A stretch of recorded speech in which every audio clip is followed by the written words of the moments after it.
report. Ilabas na natin dito yung mga tanong mo. 6.7 Well, billion. marami akong tanong eh. So, ibig Okay. sabihin, marami akong katanungan. Yung Madriaga, ang daming loopholes. Tapos nakita ko yung, kasi yung transactions is different from statement of bank deposits. Kaya nga I was about to ask yung Yung, 6.7 billion. kasi for 25 years, Oo nga, oo. pag, for example, if you are for example, a businessman, meron kang project, ang project mo 20 million, for example. By the way, 19 years lang yun. 19 years. 19 years. So 19 years. So 20 million. Ang profit mo doon ay, for example, 10%. So binayaran ka ng kliyente mo, 20 million. Pinasok mo Okay. sa bangko mo. Tapos you will have to pay yung mga suppliers mo. Question, yung Ang 20 million. matitira lang doon sa 20 million mo, yung kinita mo is only 10%. So Yes. that's only 2 million. Pero yung 18 million, binayad mo sa mga suppliers mo. So ang Transaction. ang pera mo talaga 2 million, pero ang report doon 38 million. Oh. 38 million yung transactions, kung different transactions. Kaya, for example, naghulog ka sa isang property, naghulog ka every month. Every month, palagay mo na 500,000 every month. So, reported yun. Yes. Tapos na-acquire mo na yung property, binenta mo. Binenta mo na, for example, na 100 million, nabenta mo ng 110 million, kumita ka ng 10 million. Yun lang yung kinita mo. Kinita mo. Pero yung Transaction na nangyari. yung transaction ang laki. 105 plus yung mga hinulog mo every month. So, halos... No, kasi 6.7 billion yung nakalagay doon. So in other words, those were probably multiple transactions. Yeah, For Which example, amounted to may that dalawang, amount. tatlong account ka. Okay. Itong araw na ito, na kinapos yung account mo na isa. So, magta-transfer ka ng pera mo dito sa isang account. So, naka-report dun sa account mo, nag-transfer ka doon, naka-report din, nag-receive, tapos naka-report din na nagbayad ka. So, times 3 na kagad yung transaction mo. Kaya, hindi... But what you're saying is irrelevant right now, for now, because number one, they didn't appear. They asked in the first petition to the Supreme Court, ang sinabi nila, hindi kami binigyan ng pagkakataon. That's why we wanted the hearing. Well, Yun yung sinasabi mo ngayon. Ako naintindihan ko kasi ako I just want to be fair. I am not for the Dutertes. And even in the next elections, I will not be for the Dutertes. Kasi meron kaming policy differences, war on drugs, political dynasties. Pero all my life, even dun sa mga opponents ko, I would like to be fair and objective. Okay. Ang nasa puso ko, nasasaktan ako pag nakikita ko yung mga nagtatanong sa kanya na na-incentivize nung 19th Congress na bilyon-bilyon, Okay. trilyon yung pinakinabangan at tapos parang pinipersecute ito. Alam ko sa puso ko eh. Alam ko sa puso ko. So, hindi, kaya sabi ko, I will decide based on the committee report, but I will have to study the committee report. At kailangan dun sa plenary debates, tatanungin ko sila. Question lang po. 19 years, which is covered dun sa 19 years, na panahon na nasa public service, si VP Sara at Yung saka impeachment supposed to be that will only cover the years na Vice yung President. impeachable offense as Vice President. Correct, So, Vice President. 3 years. So, 3 3 years. years. So, 3 years. So technically, yung 3 years ang dapat na makover. Assuming yung 6.7 billion, galing sa AMLA. So Hindi, I would sabi assume nga ni totoo, di ba? Congressman Ungab, nabasa ko yung ano niyan, ang covered lang dun sa 3 years is only mga 68 million. 68 million. Yeah. So, by the way, ano yung mga allegations against VP Sara? Anong impeachable offense ang ina-allege against VP Sara? High Dahil sa- crimes, sabi nila, high crimes. Okay. The typical, SAL-N violation. So, tinitingnan natin yung SAL-N violation, pinag-aaralan ko, bakit zero? Yun yung importante. yes. Pero yung, hindi conclusive na merong yung 600, 6 billion, 6 point, hindi conclusive yun dahil gusto ko makita yung data. But don't forget that si Chief Justice Corona was removed on the basis of the SALN alone, ha? Doon siya tinanggal. Because if yung... Kaya nga, hindi. Ang sinasabi ko nga yung SAL-N, di ba? May Correct. question yung zero. Pero yung pagdating dun sa AMLAC report, Yeah. medyo hindi maliwanag. Pero So, question lang. Sa tingin ko, ang sa tingin ko, unfair din kasi kung halimbawa, for example, magpapaliwanag si VP Sara during the committee hearing kasi they cannot they cannot question the AMLAC, they cannot question the witnesses. Sino? Yung si VP Sara, Correct, but you can always ask questions, papadala mo sa committee, di ba? wala nga eh, wala ngang Hindi sila nag-appeal. Paano kaya nga Hindi, that's the point? mahirap yun kasi kung magtatanong ka, tapos yung predicate questions, kailangan mo ng mga follow-up. Di ba? No, wait, Di ba? That rule is not based only on the 19th Congress. I remember Barry Gutierrez, one of our co-hosts, Yeah. nag-file siya ng impeachment proceeding against si Mercedes Gutierrez, panahon natin yon. Doon, nagkaroon ng hearing. Siya rin, hindi rin siya makatanong. Kaya nga, sabi ko. It goes both ways. So, yung legal strategy nila, they will just explain In the Senate. In the Okay. Senate. To move forward lang, anong tingin mo, Manong Egay, is there enough evidence or evidences na pwede natin masabing impeachable, Ang may tinitingnan ko yung impeachable sa Salen. offense? Yung zero, they will have to explain that, yung zero cash. Zero Yun cash ang and zero bank medyo deposit. mabigat yun. Pero- Pero yung sa Madriaga, tingin ko, yun. Kung ako nga, kakasuhan ko si Madriaga ng incriminatory machination. Pangalawa, yung tungkol naman sa AMLAC, hindi conclusive. So, yung SALN violations, Yes. yan yung medyo...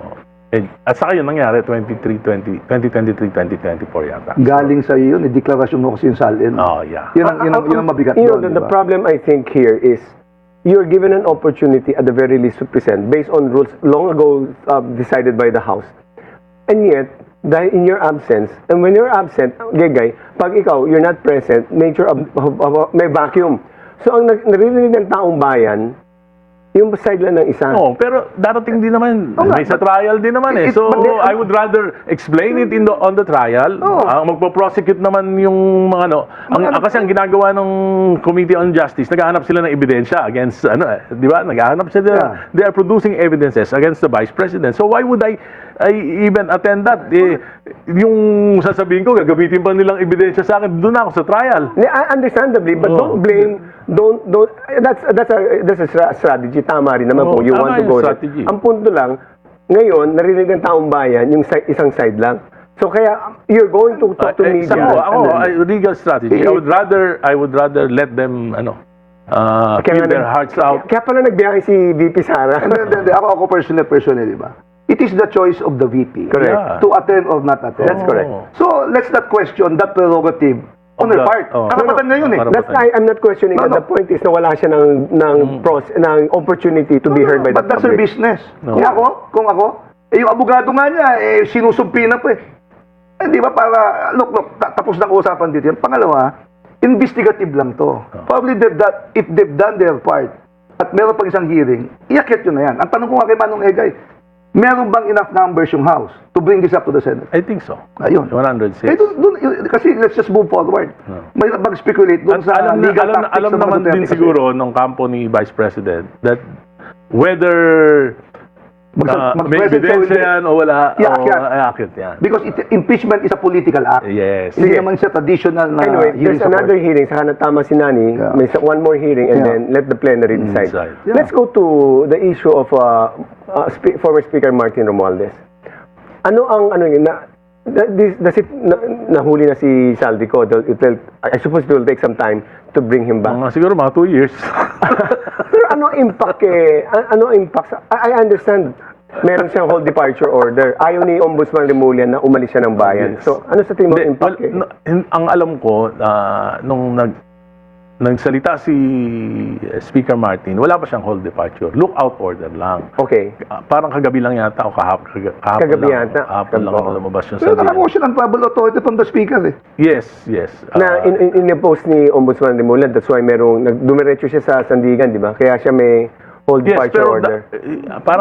parang pinigilan siya talagang Correct. Yes. Ayaw talaga. Balis, diba? So, ano sa tingin mo ang magiging... Well, kasi may pronouncement si Ombudsman Remulla na they will be filing charges against the Speaker and against the former What Speaker. charges ang plan? Parang conspiracy to commit plunder and together with the former Senate President. So, alam mo naman pag na-file 'yon at na sinustain yung Sandigan Bayan, so may non-bailable. So, kung question lang po, mas nakasama nyo si Speaker Martin ngayon. Do you think, pag lumabas ng Pilipinas to, nasabi niya magpaparobot, hindi babalik sa Pilipinas? Is that in his character? I'm just curious eh. I'm just curious Yes. talaga.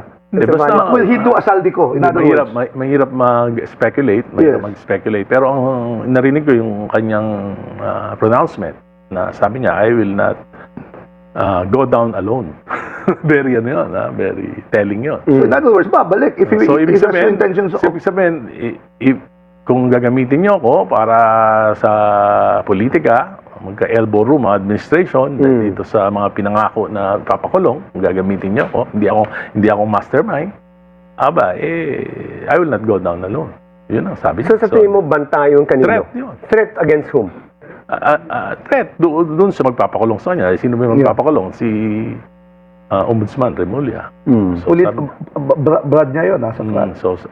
saka alam ko, close sila nung we were colleagues in the 18th Congress.